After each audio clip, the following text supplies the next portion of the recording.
Baruch Hashem, ce cours est dédié à la mémoire d'Avraham Akoka Bar Esther. Baruch Hashem, Shayom, Shnifta Kiyom Hazeh. Dagmara dit, Brachot 14b. Amar Ula, Kol HaKoreh Kriyat Shema Belo Tefilim, Ke'ilu Me'id Edut Sheker Ba'atzmo. Dit Ula, quelqu'un qui lit le Shema le matin sans mettre le Tefilim. Il fait sa prière, pas de problème. Mais il ne met pas le Tefilim. Et il lit le Shema. Qu'est-ce qu'on dit dans le Shema? Vaya le'ot al yadecha, ultotafot ben enecha. Un signe sur ta main et un signe entre tes yeux. Où est le signe? Tu as dit que ça serait un signe sur ta main et un signe entre tes yeux. Ceci est considéré comme un mensonge. Okay? Dieu, une chose qu'il n'aime pas, c'est le mensonge. Pour Dieu, c'est inacceptable. Vedover emet bilvavo. Il veut que tu parles la vérité, même dans ton cœur. La Gemara raconte, il y avait un rave, il vendait la fourrure. Il vendait de fourrure. Il est rentré un client, il lui a dit combien il a été intéressé pour acheter quelque chose, il lui a dit combien, il lui a donné un prix. Il a dit non, c'est trop cher. Le rave, il lui a dit écoutez, juste en face de moi, il y a un autre magasin. Alors, allez-y là-bas, demandez le prix et vous allez voir. La personne, il est parti là-bas, et il a vu, c'est beaucoup plus cher.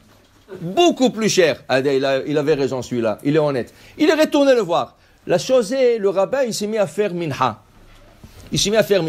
L'autre est arrivé, il n'a pas vu qu'il fait la mincha, il a vu comme ça debout. Maintenant le rabbin il priait, et l'autre il lui dit, ok, je suis d'accord pour le prix que vous avez proposé. Maintenant l'autre il répond pas parce qu'il est en train de faire la mincha. Alors l'autre il dit, ah, ça veut dire, il a compris que j'ai vu que c'est beaucoup plus cher. Il dit, il lui a ajouté $50. Il dit, ok, $50 de plus. Le rabbin il lui répond pas. Ok, $100 de plus. Parce que là-bas, à l'autre côté, c'était beaucoup plus cher. Il dit $100 de plus. Il ne répond pas. 150, $200. L'autre, il avait le temps de finir la Hamida. Quand il a fini la Hamida, il dit, ça y est, je te donne $300 de plus, pas plus que ça. Donc, quand il a fini la Hamida, le rabbin lui dit, non. Tu vas me donner le prix initial que je te demandais. J'étais en train de faire la Hamida, je ne pouvais pas te répondre. Maintenant, quelqu'un d'autre le profitait. Il aurait profité. Mais ça s'appelle Dover Emet Bilvavo.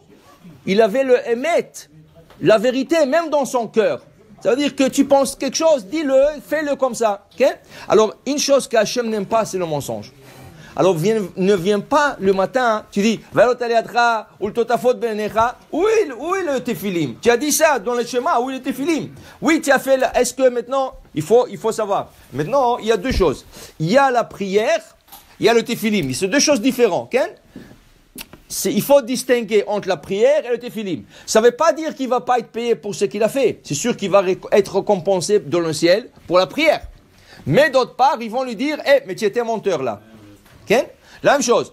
Il y a deux mitzvot qu'une personne ne fait pas. Par exemple, il y a ce qu'on appelle talit katan. Le talit katan sous les habits. Il y a la kippa. Mais non, il y a beaucoup de gens qui disent, le talit katan, ça ne dérange pas. C'est un t-shirt. C'est un t-shirt à 4 coins. Tu prends tout le fil, tu le rentres dans le pantalon. Personne ne peut savoir que tu portes un talit katan. Personne ne peut savoir. Okay? Mais donc ils disent, mais écoute, je ne mets pas la kippa pendant la journée, alors je n'aimerais pas mettre le... Mais qu'est-ce que ça a à voir? Parce que tu mets pas la kippa, ça n'a rien à voir. Ou quelqu'un, il a mangé du pain sans faire la bénédiction, ni nitilat yadayim, ni motzi, ni rien du tout. À la fin est venu quelqu'un à côté de lui, allez, on va manger ensemble. L'autre, il sort Birkat Amazon. Alors il dit, tu vas faire Birkat Amazon? Il dit non. Il dit, pourquoi? Il dit, parce que je n'ai pas fait motzi. Pourquoi tu n'as pas fait motzi? Tu as mangé tout un repas ici. Non, je n'ai pas fait la bracha de motzi. Ça n'a rien à voir. Tu n'as pas fait la bracha de motzi, mais tu peux faire Birkat Amazon. Ça veut dire que le mitzvot, il ne faut pas dire, oui, elles sont enchaînées une dans l'autre. Mais il ne faut pas dire parce que tu n'as pas fait une, tu ne fais pas l'autre. Alors c'est sûr que quelqu'un qui a lu le chemin sans le tefilim, il va être accrédité pour la prière. Seulement Dieu va lui reprocher, écoute, tu as dit, ce serait un signe, mais le tefilim, okay? Deux fois, il peut arriver que tu ne peux pas, mettre le tefilim et faire la prière. Et c'est acceptable si tu le poses après. Par exemple, tu prends un vol et le tefilim, il y a une heure on peut mettre le tefilim. C'est pas n'importe quand. Okay? Par exemple, il faut attendre 6 minutes après l'aube. Il y a l'aube, il y a le lever de soleil. Entre l'aube et le lever de soleil, il y a 72 minutes. L'aube, c'est le temps qu'on voit sur l'horizon le rayon du soleil. Le soleil n'est pas encore sorti, on voit le rayon. L'horizon devient clair. Après 72 minutes, tu peux voir le bout du soleil. Ça s'appelle Netzachama, le lever de soleil. Okay? On peut commencer à mettre le téphilim 6 minutes après l'aube. Selon les Ashkénazes, dans le calendrier Ashkénaz, c'est 12 minutes après l'aube. Alors, 6 minutes après l'aube, tu peux mettre le téphilim. Okay? Ça veut dire avant, tu ne peux pas mettre. Alors, on va dire, si aujourd'hui, par exemple, je donne un exemple comme ça, 6h15, pose le téphilim, 6h15. Mais toi, tu as un vol à 6h. Tu as un vol à 6h. Tu ne peux pas mettre le téphilim. Même si tu veux prier avant, tu ne peux pas. Ce n'est pas encore le moment de la prière. Alors, tu montes sur l'avion, mais tu dis, attends, quand je vais arriver là-bas, ça va être 10h, il n'y aura pas de minyan. Et je ne pourrai pas prier en minyan, mais c'est inconfortable aussi pour toi de faire la prière parce que tu ne peux pas mettre debout. L'avion est pacté et tu ne peux pas déranger la personne qui est à côté de toi. Qu'est-ce que tu fais? Tu fais ta prière assis. Toute la prière.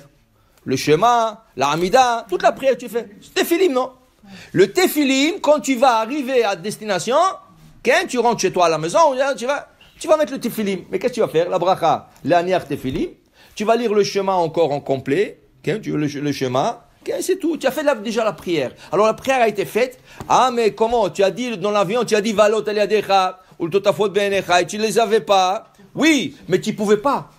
Tu étais mal pris. Ça, c'est acceptable parce que tu vas le faire après. Alors c'est pour ça que quand tu arrives à destination, tu vas poser tes téphilim et tu vas faire le chemin avec le téphilim. Ça veut dire que si tu avais l'intention de le faire après, parce que tu ne pouvais pas, c'est acceptable aussi. Alors c'est ça. Alors la Gemara nous enseigne ce matin, c'est important, a priori, d'avoir nos téphilim au moment de lire le chemin. Baruch Adonai le'olam. Amen ve amen.